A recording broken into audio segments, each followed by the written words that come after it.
চলো নতুন দিন নতুন আরও একটা ভিডিও তোমাদের জন্য। আজ হচ্ছে কি 8 তারিখ। সকালবেলা উঠে ঘরের কাজকর্ম শুরু করার আগে অ্যাজ ইউজুয়াল চা বসিয়েছি, অন্য কাজ করছিলাম, চা উল্টে পড়ে গেছে।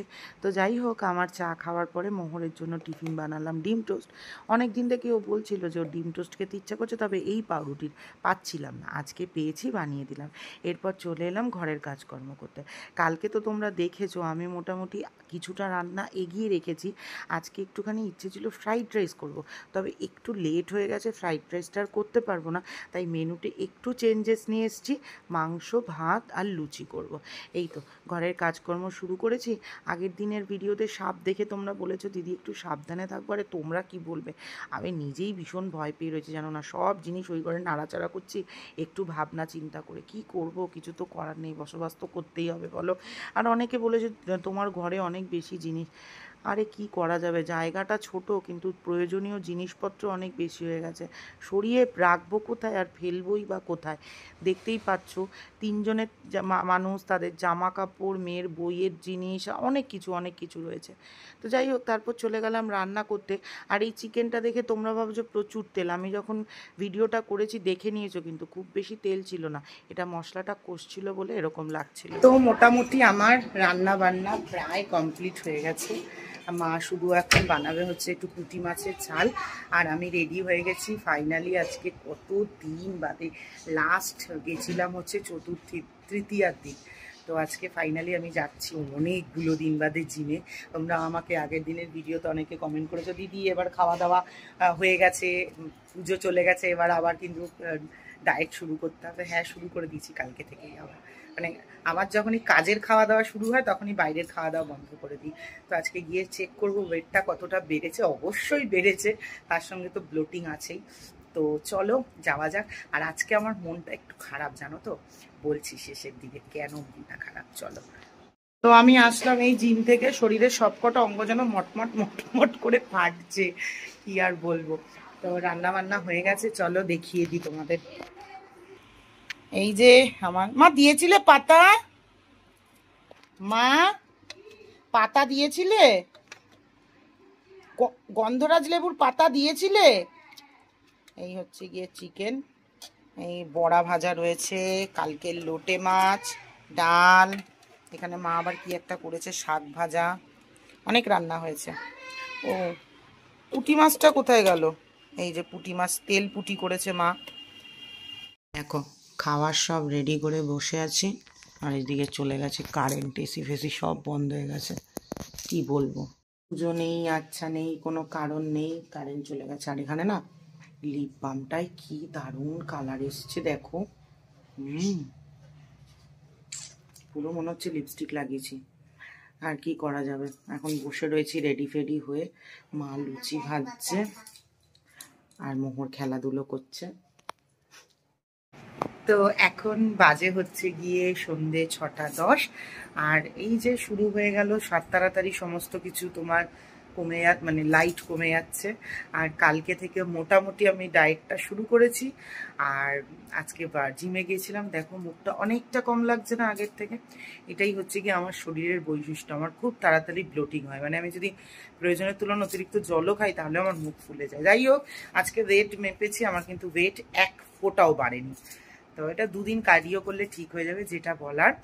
তো কালকে থেকে দামোদর মাস শুরু হয়েছে, আমি অত কিছু জানি না, সদ্য সদ্য ভক্তিতে এসছি, যদি ভুল করে থাকি তোমরা আমাকে শুধরে দেবে। তো আমার কাছে যে কোনো মাস শুরু হওয়া মানেই, বা যে কোনো পবিত্র কিছু শুরু হওয়া মানেই হচ্ছে প্রচুর নাম জপ করা, সেটা আমি করছি। তবে কালকে থেকে ঘিয়ের প্রদীপ দেওয়া শুরু করেছি, আর প্রত্যেক দিন অন্তত গীতার একটা করে শ্লোক পড়া, এটা উচিত এই মাসটাতে। আমি আমার এই ছোট্ট নলেজে আমি যেইটুখানি নিতে পেরেছি সেইটুখানির মধ্যে হচ্ছে গিয়ে এই সময় দীপদান করা উচিত, ঘিয়ের দীপদান করা উচিত, আর প্রচুর নাম জপ করা উচিত, আর প্রত্যেক দিন গীতার একটা করে শ্লোক পাঠ করা উচিত।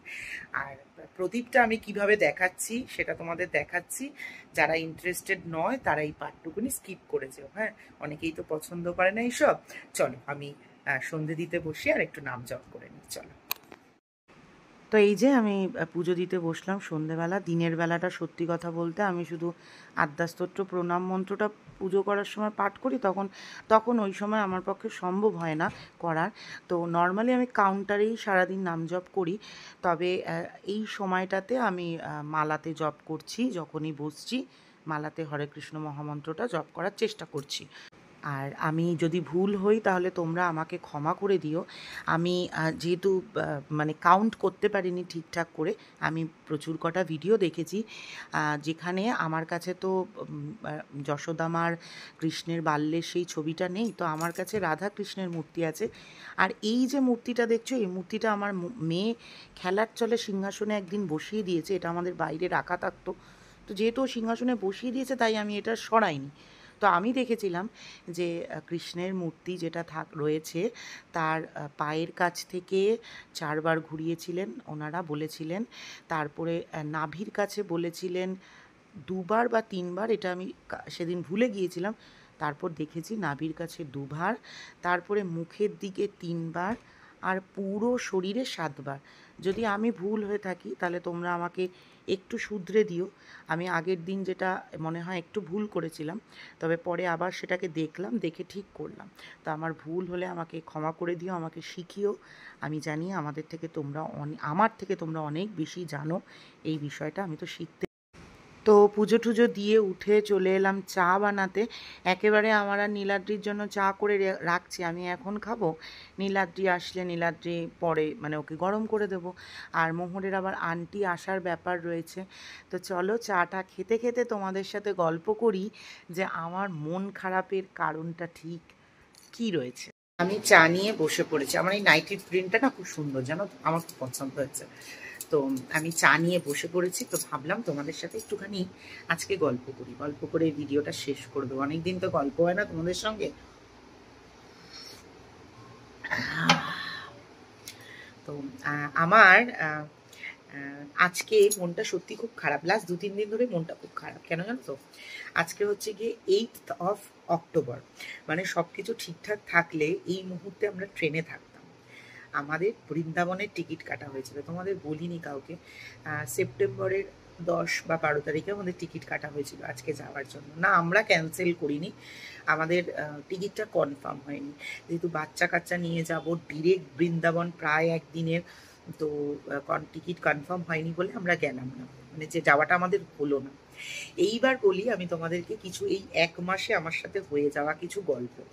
আগের বার যখন আমি বৃন্দাবন গেছিলাম আমাকে অনেকে কমেন্ট করেছিলে, দিদি তুমি ভীষণ লাকি, তুমি কি সুন্দর করে বাঁকে বিহারী দর্শন করেছো, মহারাজজিকে দেখেছো, বৃন্দাবনে যেতে পেরেছো। আমি অনেককে কমেন্ট করেছিলাম, 2-1জনকে, কিন্তু তারপরে আর এই বিষয়টা নিয়ে আমি খুব একটা বেশি বলিনি। কারণ বৃন্দাবন আমি যখন গেছিলাম তখন আমি একটা অন্য রকম মানুষ ছিলাম, আর বৃন্দাবন থেকে এসে আমি একটা একদম ডিফারেন্ট মানুষ। আমি প্রচুর রিলসে দেখেছি বৃন্দাবন থেকে ঘুরে আসার পরে মানুষের চিন্তাভাবনা চেঞ্জ হয়, তো আমার কাছে ওটা রিলস লাগতো, বাট এটা সত্যি, এটা একদম সত্যি। তুমি একবার বৃন্দাবন থেকে ঘুরে আসলে তোমার অনেক কিছু চেঞ্জ হয়ে যাবে। তো যাদের ভালো লাগবে না এই পোর্শনটা না, তোমরা প্লিজ স্কিপ করে যেও বা দেখো না। সব ভিডিও তো সবার জন্য হয় না। আমার এই ভিডিওটাতে যদি 2000 লোকও দেখে আমি মনে করব আমার জীবন সার্থক। তো যেটা বলার, তো কি হলো জানো তো, আমি যখন বৃন্দাবন আগের বার গেলাম, তো আমি অনেককে বলেছি যে তোমরা যেতে পারছো না মানে তোমরা এটা ভেবো যে তোমরা ভগবানের খুব কাছের মানুষ, ঠিক আছে। অনেকে হয়তো বোঝেনি ব্যাপারটা বা ভাবছে আমি হয়তো ঘ্যাম দেখিয়ে কথাটা বলছি। এবার আমার নিজের এক্সপিরিয়েন্স তোমাদেরকে বলি। আমি যখন ফেব্রুয়ারিতে বৃন্দাবন গেলাম, একদম বিশ্বাস করো আমি হার্ডকোর তারামা ভক্ত, হার্ডকোর। তো আমার কৃষ্ণের প্রতি ভালোবাসা হচ্ছে গিয়ে গোপালকে দিয়ে, মানে আমাদের বাড়ির গোগলকে দিয়ে। তো এরও কিছু গল্প আছে, আমি ভেবেছিলাম মাঝখানে তোমাদের সাথে শেয়ার করব, কিন্তু আমার আর শেয়ার করা হয়নি। তো আমি আমার গোগলকে দিয়ে আমার কৃষ্ণের প্রতি ভালোবাসা জন্মানো। কিন্তু গোগলের প্রতিচ্ছবি কিন্তু আমি ভালোবাসি না, আমি ভালোবাসি মাধব রূপ কৃষ্ণের, বুঝতে পেরেছো? মানে কৃষ্ণের যে মাধব মূর্তি যেটা বৃন্দাবনে রয়েছে বা মায়াপুর ইস্কনে রয়েছে, ওইরকম মূর্তি আমার ভালো লাগে। বালগোপাল আমার কাছে পূজ্য, কিন্তু আমার ভালোবাসা আকর্ষণ মাধব রূপের প্রতি। এটা নিয়ে একটা ব্যাপার আছে, সেটা তোমাদের বলবো। তো যাই হোক, তারপরে কি হলো, আমি তখন যে বৃন্দাবন গিয়েছিলাম, তখন না আমি একটা মানে কি বলবো তোমাদের, একটা মানে মহারাজজির প্রতি একটা ক্রেজে গিয়েছিলাম। আচ্ছা, তখনও কিন্তু আমি মহারাজজির একান্ত বার্তালাপ শুনি না, আমি জাস্ট রিলস দেখেছি ইনস্টাতে। মহারাজজিকে দেখার জন্য আমি রিলস বানানোর জন্য বলবো না, কারণ আমার কিন্তু বৃন্দাবনে খুব রিলস তোমরা দেখবেও না। তো আমি মহারাজজিকে দেখার জন্য বেসিক্যালি বৃন্দাবন গিয়েছিলাম। তা খুব সুন্দর করে আমি বাঁকে বিহারীর দর্শন করেছি। আমি প্রথমবারে দর্শন করেছি বাঁকে বিহারীর। আমার মা দর্শন করতে পারেনি, নীলাদ্রিকে তো টাকা 500 টাকা দিয়েও নীলাদ্রি দর্শন পায়নি বাঁকে বিহারীর। তো আমি তখন বৃন্দাবনে শুধু বাঁকে বিহারী, নিধিবন, রমণরীতি এইসবই জানতাম। আমার পরম পূজ্য রাধা বল্লভ, রাধা রমন, আরো অনেক যেগুলো আমি পরে জেনেছি, কিচ্ছু জানতাম না। বৃন্দাবন সম্পর্কে আমার কোনো ধারণা ছিল না, এখনো নেই। কিন্তু মানে আমি শিখছি, জানছি বৃন্দাবনের প্রত্যেকটা কোণ সম্পর্কে, 84 কোষ সম্পর্কে জানছি, শিখছি। তো খুব সহজে চলে গেছিলাম, খুব ইজিলি, খুব স্মুথলি সবকিছু হয়েছিল। সবাই যখন আমায় বলছিল, আমি না নিজেকে একটুখানি ফিল করছিলাম, তার মানে ঠাকুর আমায় ভীষণ ভালোবাসে, আমি খুব ঠাকুরের কাছের লোক, তাই আমি প্রথমবার এত দর্শন করতে পারলাম, এত কিছু পারলাম। হয় না, মনের মধ্যে একটা ক্রেজি একটা ব্যাপার এলো যে আমি খুব ঠাকুরের কাছের মানুষ। কিন্তু এই আগের বার আমি বার্সানা যেতে পারিনি, এইবার আমাদের বার্সানার বেসিক্যালি বার্সানাটাই আমাদের কাছে মেন ব্যাপার ছিল। আর একান্ত বার্তালাপ আমি অ্যাটেন্ড করবো, সে যে করেই হোক। তাতে আমাদের 7 দিনের ট্যুর ছিল শুধু বৃন্দাবন, যে আমার একান্ত বার্তালাপ আমি অ্যাটেন্ড করবো। এই সমস্ত মিলিয়ে আমাদের ট্যুরটা প্ল্যান হয়েছিল, বৌদিদের আর আমাদের। এইবার বলি টিকিট কাটার পরের দিনেকার কথা। ঠিক আছে, অনেকগুলো জিনিস হলো, তোমাদের সাথে শেয়ার করি। টিকিট কাটার 2 দিন পরে, 12 বা 13 তারিখ টিকিটটা কাটা হলো। টিকিটটা কাটার ঠিক পরের দিন সকাল থেকে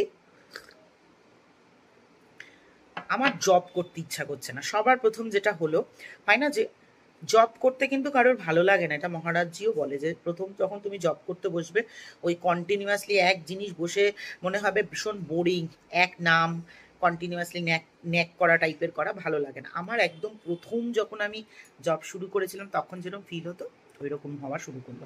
আমার একদম জব করতে ইচ্ছা করছে না, জানো না, মানে মনে হচ্ছে কি বোরিং লাগছে জব করতে, মানে কিরকম একটা বিরক্তিকর একটা ব্যাপার, জানো না। তো এবার যথারীতি আমি কি বলবো, জোর করে করে বসে থাকছি, না জব করতে হবে। এটা এবার 1 দিন 2 দিন নয়, বেশ কয়েকদিন আমার নাম করতে ইচ্ছে করছে না, জব করতে ইচ্ছে করছে না। তারপর শুরু হলো রাধারানী আর কৃষ্ণকে নিয়ে নানান রকম প্রশ্ন আমার মনের মধ্যে। কোনো একটা জায়গা দিয়ে না আমার ফেথটা, বিশ্বাসটা একটু নড়বড়ে হওয়া শুরু করলো। সবার প্রথমে কিছু প্রশ্ন যেগুলোর উত্তর আমার কাছে নেই। চেতন অবচেতন মনে আমার পারিপার্শ্বিক পরিবেশের 2-1 জন আমাকে প্রশ্ন করা শুরু করলো, এইটা কেন হয়েছিল, ওইটা কেন হয়েছিল, সেইটা কেন হয়েছিল। আমি জানি আমার গুরুদেব বলেছে ঠাকুরের লীলা নিয়ে প্রশ্ন করার অধিকার তোমার নেই। আমার বর কিন্তু নাস্তিক নয়, ঠাকুরে বিশ্বাস করে, কিন্তু বলল যে কেন আমার কেন প্রশ্ন করার অধিকার নেই? আমি যদি কিছু দেখি, আমার যদি কিছু মনে হয় যে ঠাকুরের এই জিনিসটা আমার ঠিক লাগেনি, আমি কেন প্রশ্ন করব না? কোনো একটা জায়গায় আমার মনে হলো, হ্যাঁ আমরা তো মানুষ, আমাদের আমাদের যেটা, যেমন আমাদের লক্ষ্মীর পাঁচালী পড়তে গেলে এখন মনে হয় যে লক্ষ্মীর পাঁচালীটা প্রচণ্ড কোনো কোনো জায়গায় ভীষণ মেয়েদেরকে ডমিনেট করা হয়েছে, মানে মেয়ে সব কিছু মেয়ে মেয়ে মেয়ে। তো আমরা তো প্রশ্ন তুলি, তাহলে সেক্ষেত্রে কেন তুলবো না? অনেক কিছু না আমার সাথে নেগেটিভ হতে থাকলো, মাইন্ড আমার আমার থিঙ্কিং নেগেটিভিটিতে ভরে গেল। এমন অনেক জিনিস যেগুলো আমি ছেড়ে দিয়েছি, বাট আমার প্রচণ্ড পরিমাণে আকর্ষণ করছে সেই জিনিসগুলো, মানে পিছনে ফেলে আসা অনেক জিনিস যেগুলো আমাকে হাতছানি দিচ্ছে। এই কটা দিন ধরে আমার কন্টিনিউয়াসলি হতে থাকলো। বৌদিদের বাড়িতে মানে প্রথমে আমরা মানে গোগলকে তো নিয়ে যাওয়া হবে না, গোগলের মুখটা পুরো কালো হয়ে গেল, জানো না, তোমরা বললে বিশ্বাস করবে না, মানে ওর মুখে যে হাসি ব্যাপারটা না সেটা চলে গেল। আমার ঠিক ভালো লাগছিল না, আমি বুঝতে পারছিলাম কিছু একটা জিনিস হচ্ছে, কিছু একটা জিনিস হচ্ছে, কিছু একটা জিনিস হচ্ছে। ঠিক মহালয়ার পর্যন্ত আমার সাথে এই জিনিসটা পুরো হলো। মহালয়ার পরের দিন মনে হয় নীলাদ্রির টিকিটটা ক্যান্সেল করে দিল। ও বৃন্দাবনের প্রতি আমারও যাওয়ার ইচ্ছেটা না, আর মানে যে বৃন্দাবনের প্রতি আমি পাগল ছিলাম, যে বৃন্দাবনে যাওয়ার জন্য আমি পাগলামি করছিলাম, কোনো একটা জায়গায় সেই ইচ্ছেটাও আমার একটু একটু একটু একটু কমতে থাকলো। মানে আমি আমি নিজের সঙ্গে লড়াই করছি, বলছি ঠাকুর কেন হচ্ছে আমার সাথে এরকম, কেন তুমি আমার সাথে এরকম করছো। যাই হোক, পুজোর পরের দিন মানে মহালয়ার পরের দিন আমাদের টিকিটটা ক্যান্সেল করে দিতে হলো, যেহেতু কোনোভাবেই ওটার ইয়ে হচ্ছে না, মানে কনফার্ম হবে না। তো যেহেতু দামোদর মাসে আমরা বুক করেছিলাম 8 তারিখ, হলো না। বিশ্বাস করবে না, গোটা পুজোর মধ্যেও কিন্তু আমি ওই টিকিট ক্যান্সেল করার পর থেকে, যেই টিকিটটা ক্যান্সেল হলো তারপর থেকে আমার মনে হলো যা আমাদের যাওয়াটা হচ্ছে না, যা আমরা যেতে পারবো না, যা আমার আমি নাম করছিলাম না কেন এতদিন ধরে, আমার মনে কেন এরকম হচ্ছিল বলে আমি আবার নাম জপ শুরু করলাম। আমি বুঝলাম যে এই পুরো প্রসেসটা না আমার একটা পরীক্ষা ছিল, জানো তো। তোমরা যারা প্রত্যেক মুহূর্তে বৃন্দাবন যাব যাব ভাবো কিন্তু বৃন্দাবন যেতে পারো না, তাদের সাথে আজকে আমি রিলেট করলাম একটা জিনিস। সেটা হচ্ছে গিয়ে আগের বার যখন আমি বৃন্দাবন গেছিলাম তখন আমি ভগবানের আমি খুব কাছেরও ছিলাম না, চোখেও পড়িনি। হ্যাঁ, আমার সমস্ত অ্যাক্টিভিটির উপর ওনার নজর আছে, আমার কেন, আমাদের সবারই। তো কিন্তু আমি ওনার মানে যোগ্য ছিলাম না বা কিছু একটা ছিলাম, তাই আমি বলেছিলাম, হয় না ধরো তোমার অপরিচিত কেউ, মানে তোমার রিলেটিভ, সেই সময় ভগবান আমার রিলেটিভ ছিল, মানে মামা কাকা জ্যাঠা, তাদের কাছে আমি হঠাৎ করে বললাম যে আমাকে 10টা টাকা দাও না গো, খুব দরকার। লজ্জার খাতিরে সে আমায় 10টা টাকা দিয়ে দেবে। কিন্তু আমার বাবা মার কাছে যদি আমি বলি যে কি গো মা আমাকে এটা কিনে দাও, মা দুদিন অপেক্ষা করাবে, দুদিন ঘুরাবে, দুদিন ফিরাবে বা দুদিন পরে এটা দেবে, কারণ সে আমাকে আমার আত্মীয়র থেকে অনেক বেশি ভালোবাসে। সে জানে আমার জন্য কোনটা ঠিক কোনটা ভুল, কখন কোন জিনিসটা দেওয়া দরকার আর কখন কোন জিনিসটা দেওয়া দরকার নয়। যারা কাছের হয় তাদের সাথেই তো ভগবান খেলা করে, তাই না? তো তখন আমি ভগবানের ছিলাম না, ভগবানের রিলেটিভ ছিলাম, আমি ভগবানের সন্তান হইনি। তো এইবার আমি এই জিনিসটা বুঝলাম যে আমি হয়তো কোনো একটা জায়গা থেকে এইটুখানি ভগবানের নজরে এসছি, তাই উনি আমার সঙ্গে খেলাটা করলেন, আমাকে যেতে দিলেন না। এই একটা গেল। দুটো জিনিস দেখো, আমি তো নিরামিষাশী নই, কিন্তু কৃষ্ণের পুজো করি, মহারাজজির পুজো করি। এবার আমি যে আমিষ খাই সেটাও তো ভগবানের অগোচরে নয়, ভগবান জানেই আমিষটা খেয়েই আমার ইনকাম হচ্ছে। এই আমিষটা খাওয়াটা আমার এই মুহূর্তে দরকার। এটাও আমি শুনেছি মহারাজজির একান্ত বার্তালাপ থেকে ঘুরে আসার পরে কেউ আর ননভেজ খেতে পারে না। তা আমার মনে হয় এই যে আমার যাওয়াটা, এর না যাওয়াটা ক্যান্সেল হয়ে যাওয়ার পিছনে এটাও অন্যতম কারণ, যে আমি যদি এইবার একান্ত বার্তালাপ থেকে ঘুরে আসতাম তাহলে তো আমার চ্যানেলটা বন্ধ হয়ে যেত, মানে আমার খাওয়া দাওয়াটা বন্ধ হয়ে যেত। মেবি ভগবান এটা চাইনি এই মুহূর্তেই, হয়তো আরো কিছু বছর আমার আমার যে স্বপ্ন পূরণের পথে আমি রয়েছি সেটা হয়তো সাকসেস হওয়ার পরে আমি করতে পারবো। তো সেই কারণেই হয়তো আমার যাওয়াটা হয়নি, কারণ আমি মনে করি আমার জীবনে যা কিছু ভালো সেটাও ভগবানের, যা কিছু খারাপ সেটাও ভগবানের। তো আমার সত্যি এটা নিয়ে ভীষণ মনটা খারাপ ছিল যে এই মুহূর্তে আমরা ট্রেনে থাকতাম, কত আনন্দ করতাম, কত মজা করতাম। আবার হতে পারে যে নিশ্চয়ই কিছু খারাপ লুকিয়েছিল এর পিছনে, আমি গেলে হয়তো কিছু হতে পারতো, তাই ভগবান আমায় ডাকেনি। তো যাই হোক, যারা বৃন্দাবন যাব যাব করে যেতে না পেরে কষ্ট পাচ্ছ, আমিও তোমাদের দলে এখন। আমিও বৃন্দাবন যাব, রাধারানী দর্শন করব, মহারাজজির দর্শন করব, রাধাবল্লভ দেখবো, রাধারমন দেখবো, এগুলোর জন্য আমিও এখন ব্যাকুল, কিন্তু যেতে পারছি না। তো তাও তো আমি একবার দর্শন করে আসতে পেরেছি। আমার মনে সরি, আমার বৌদি অনেক বেশি প্রিয় ঠাকুরের, তাই জন্য বারবার চেয়েও যেতে পারছে না, আমি নজরে এসছি এখন। তো এটাই হচ্ছে গিয়ে ব্যাপার। অনেকে আমাকে জিজ্ঞাসা করেছো যে দিদি তোমার নতুন জায়গাটা দেখাচ্ছ না কেন? দেখাবো, আজকালের মধ্যেই দেখাবো, এক ঝলক দেখাবো। আবার অনেকে বলেছো দিদি ওখানে বসে কবে তোমার ভিডিও আসবে? ভগবান যদি চান, তোমাদের ভালোবাসা যদি থাকে, ওখানে আমার ভিডিও খাওয়ানোর আসবে না। তারও অনেক কারণ আছে, সেটা সব কিছুই ভগবান ওরিয়েন্টেড ব্যাপার, সেটা তোমাদের সাথে শেয়ার করব। খুব সুন্দর একটা কনসেপ্ট আমার মাথায় রয়েছে ওই জায়গাটা নিয়ে, খুব সুন্দর করে একটা জিনিস, সেটা না হয় তোমাদের মোটামুটি কালী পুজো বা দিওয়ালির আগে তোমাদের সাথে শেয়ার করে দেবো। তো কিছু জিনিস থাকে তো একটুখানি সময় সাপেক্ষ, সেই কারণেই বলছি না।